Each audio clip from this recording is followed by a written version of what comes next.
We condemn President Putin and the Russian Federation for their unprovoked, illegal attack and invasion of Ukraine.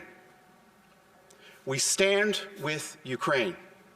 We stand with the people of Ukraine, and we stand with Canadians here at home with ties to Ukraine. We must use all of the tools available to us as a country to defend Ukraine and Europe against a vicious authoritarian onslaught.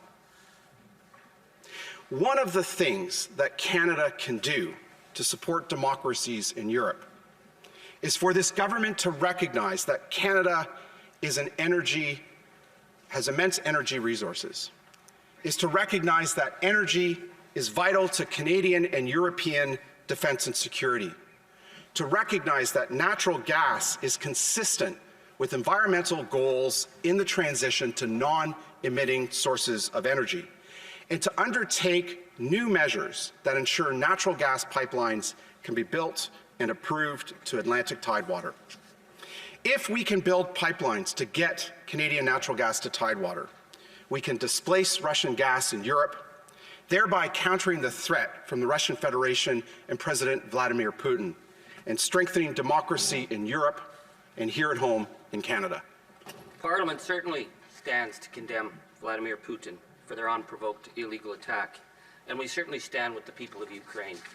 But what I find really disturbing and appalling at this time is the crass, exploitive attitude of the Conservatives to try and take a humanitarian disaster and use it to promote the pipe dream of spending billions of taxpayers' dollars on pipelines.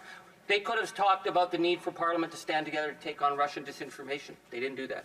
They could have talked about the food crisis we're starting to see if we see wheat exports in Ukraine cut off. They could have talked about refugees, but they're not interested in that. I expect a lot from many of the Conservative backbenchers, but I expect more from this member.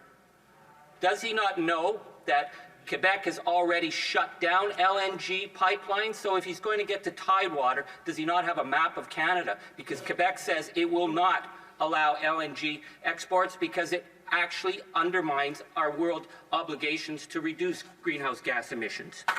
It is clear as understood by the European Union that energy is not only vital to economies, it's vital to defense and security, and that's why the Conservatives have introduced this motion today, because it is vital that we protect the security and defense of this country and that of our European allies and partners. Let me be clear, Madam Speaker. Russia's actions are as deplorable as they are unacceptable to us and to the international community.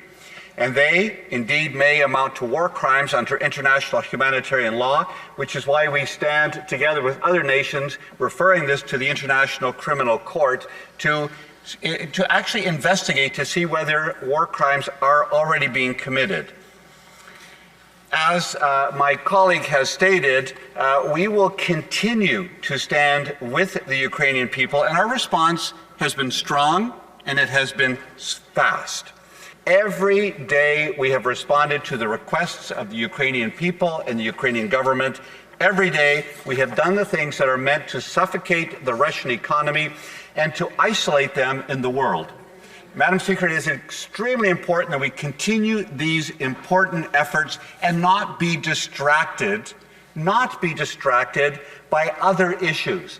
We keep our eye on the ball and ensuring that we are doing what President Zelensky and the Ukrainian government has requested of us, to put that squeeze to suffocate the Russian government. This is the way Russians will understand what their government is doing in their name and call upon the Russian government itself to stop as well. What President Zelensky has not asked for are more pipelines in Canada. What President Zelensky has not asked for is a retreat to 20th century energy policies. What President Zelensky has not asked for is us to engage in a debate this day about climate change or about oil security. What President Zelensky has asked us is to be laser focused on the problems of Ukraine and to allow them to have our support on every critical aspect that they need support on. I am deeply concerned that the Conservative Party doesn't get that. While I absolutely appreciate their solidarity on our actions that we have taken, what distresses me greatly is a crass opportunity that they are taking, like an opportunistic infection, to take advantage of a deeply disturbing, grave international crisis that affects every one of us in this House, every Canadian, and everyone. Would this member acknowledge that his calling an infection the conversation around energy security, which relates to food security, which relates to poverty reduction, which relates to all of these very important subjects, is misguided and needed to ensure that the world has peace and security, both in Ukraine going forward and have to allow for other questions. I'm going to give the benefit of the doubt here to members from all other political parties that have seemed to think that this is somehow about a big oil vendetta. Well, Madam Speaker, the reality is that the energy security situation in Europe has been funding the war in the Ukraine. And now it is high time for us to acknowledge the fact that we need to ensure that there are ethical sources of energy that do not go into the hands of despots. But specifically, will this member acknowledge that it's not simply oil? It is the ingredients that are required for things like fertilizer, which with an upcoming growing season in the Ukraine, Madam Speaker, will be absolutely essential for ensuring that the people of Ukraine can not just have energy security, but long-term food security as well.